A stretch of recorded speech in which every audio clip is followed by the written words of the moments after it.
Olá, eu me chamo Sabrina, sou do Edificando o Reino.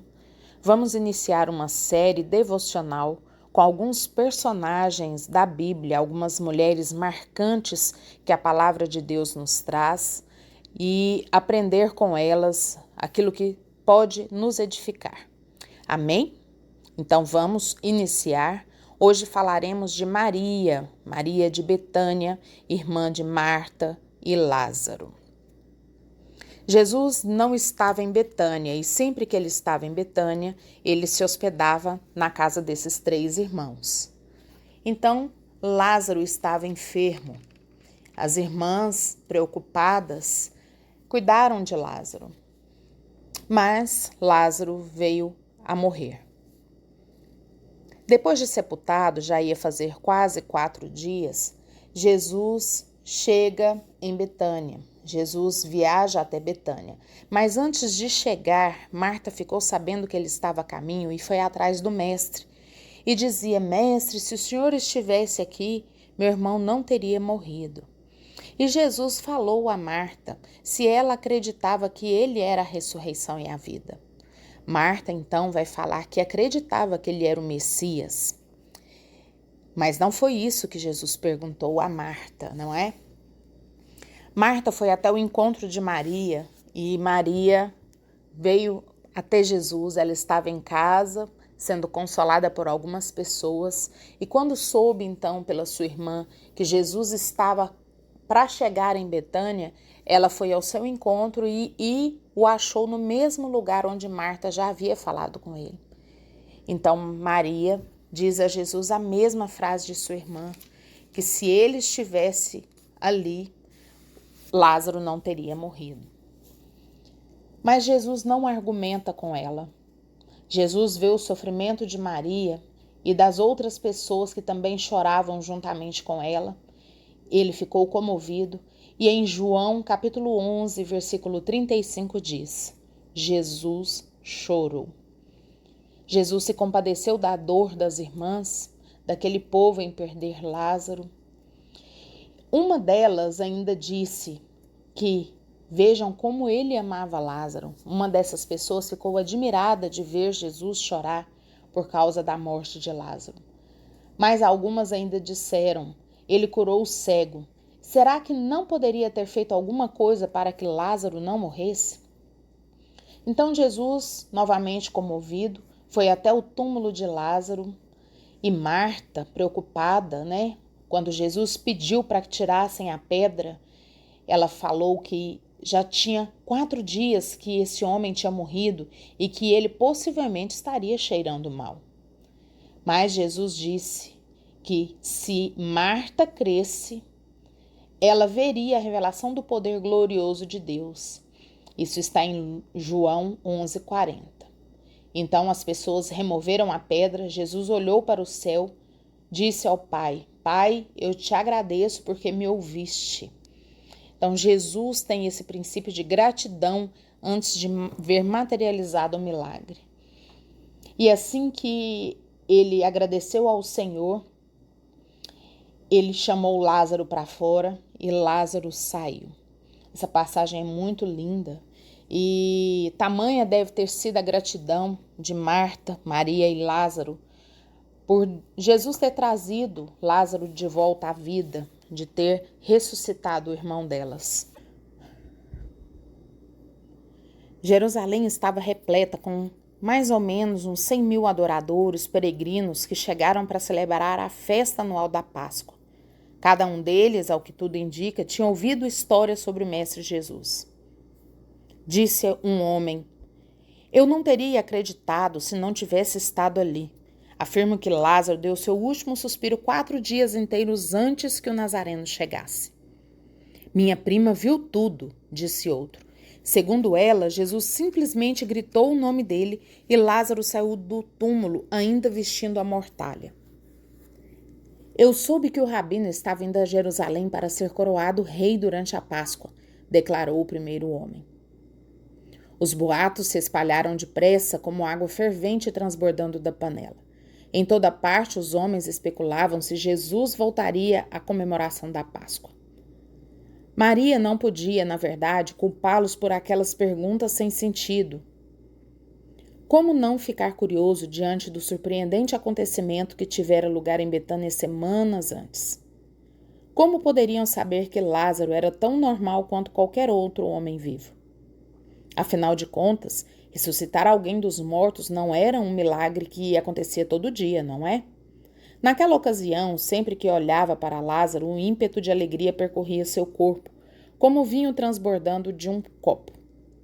Seu irmão de sangue fora chamado das trevas por um homem cheio de luz. Como ela queria ver Jesus outra vez. Sua felicidade, porém, não era completa.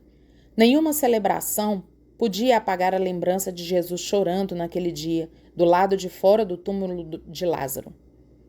Mesmo quando outros comemoravam o milagre mais espetacular, mais impossivelmente concebível, Jesus parecia estranhamente quieto.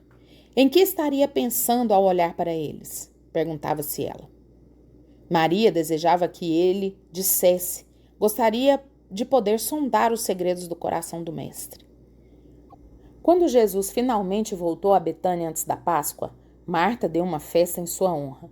Enquanto ele se reclinava junto à mesa com os demais convidados, Maria entrou no aposento e ungiu a sua cabeça com uma libra, que é equivalente a meio litro de um caro perfume.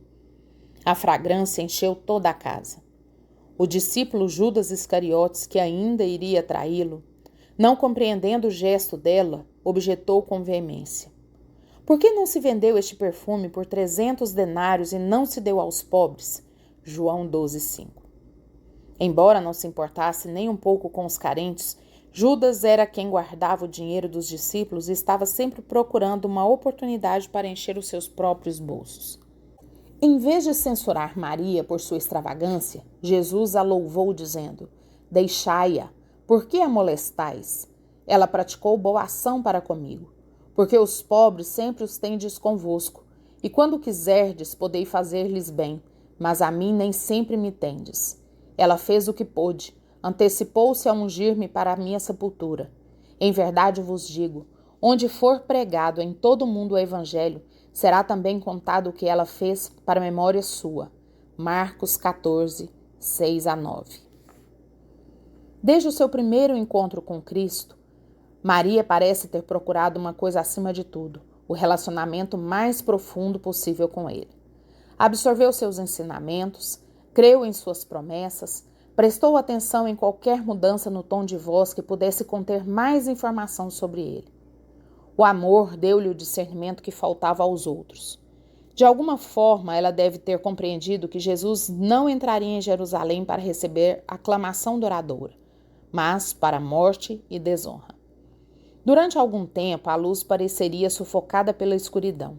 Embora todos os demais se ocupassem com a celebração do triunfo de Jesus por ressuscitar a Lázaro, Maria ficou silenciosa ao lado dele, compartilhando o seu sofrimento.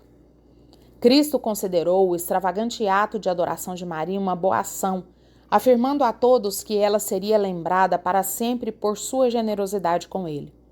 Maria de Betânia era uma mulher que não temia expressar o seu amor. Decidida a buscar o coração de Deus, uma profetisa cujo gesto ainda fala eloquente, mesmo depois de 2000 anos. Norma acusou seu marido enquanto conversavam, sentado à mesa. Você não está me ouvindo. É claro que estou, protestou Chip, largando o caderno de esportes do jornal.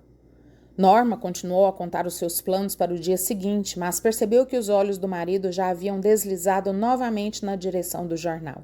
Então, pensei em comprar uma peça de roupa de couro preta e cruzar o país com alguém em uma moto e depois participar do circo. Você acha uma boa ideia? Acho ótimo, resmungou o marido. Maria de Betânia. Maria sabia ouvir melhor que o marido de Norma. Ela se sentou no chão, olhando para o rosto de Jesus e ouvindo-o falar. Como Maria deve ter amado essas agradáveis visitas em que ela e seus irmãos tinham Jesus em sua casa, distante das ruidosas multidões. As palavras do mestre mexiam com a pessoa dela e permaneciam em sua mente e em seu coração muito tempo depois do fim da conversa.